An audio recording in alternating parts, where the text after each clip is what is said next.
Assalamualaikum warahmatullahi wabarakatuh. Bertemu dengan saya, Salsabila. Yuk kita belajar sama-sama mengenai teori-teori dalam belajar dan pembelajaran. Sebelum kita belajar lebih jauh, kita perlu tahu dulu nih apa yang dimaksud dengan belajar. Belajar merupakan salah satu proses yang berlangsungnya di dalam diri seseorang yang mengubah tingkah lakunya, baik tingkah laku dalam berpikir, bersikap, dan berbuat. Sedangkan pembelajaran diartikan sebagai usaha sadar pendidik untuk dapat membantu peserta didik agar mereka dapat belajar sesuai dengan kebutuhan dan minatnya. Sebagai fasilitator, pendidik memberikan fasilitas dan menciptakan kondisi yang mendukung belajar siswa. Teori belajar ini ada bermacam-macam. Yang pertama ada teori behavioristik.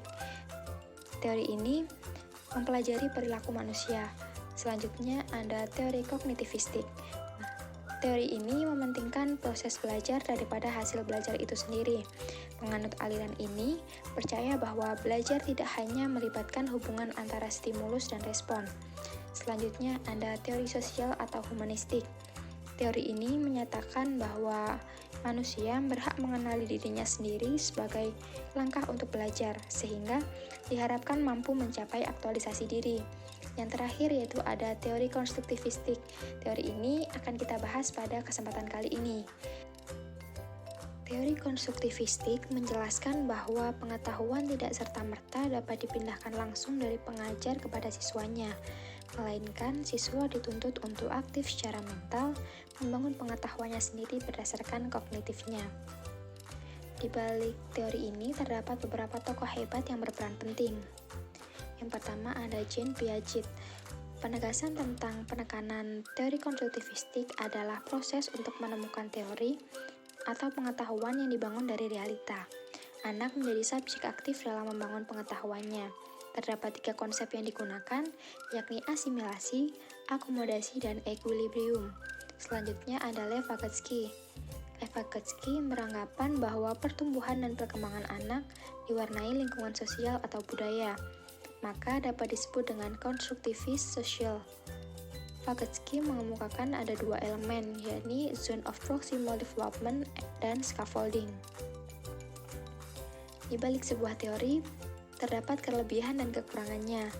Teori ini memiliki kelebihan diantaranya, teori ini dalam proses berpikir membina pengetahuan baru, membantu siswa untuk mencari ide, menyelesaikan masalah, dan membuat keputusan. Teori ini dalam proses pemahaman murid terlibat secara langsung dalam membina pengetahuan baru. Teori ini dalam proses pengingatan siswa terlibat secara langsung dengan aktif. Mereka akan ingat lebih lama semua konsep. Teori ini dalam kemahiran sosial, siswa dapat dengan mudah berinteraksi dengan teman dan guru dalam membina pengetahuan baru. Oleh karena siswa terlibat secara terus-menerus, maka mereka akan paham, ingat, dan yakin sehingga timbul semangat dalam belajar dan membina pengetahuan baru. Di balik suatu kelebihan pasti ada kekurangan. Kekurangan dari teori ini yaitu siswa membuat pengetahuan dengan ide mereka masing-masing, sehingga pendapat siswa berbeda dengan pendapat para ahli. Teori ini menanamkan supaya siswa membangun pengetahuannya sendiri. Hal tersebut pasti membutuhkan waktu yang lama. Kondisi di setiap sekolah pun mempengaruhi keaktifan siswa dalam membangun pengetahuan yang baru dan keaktifan siswa.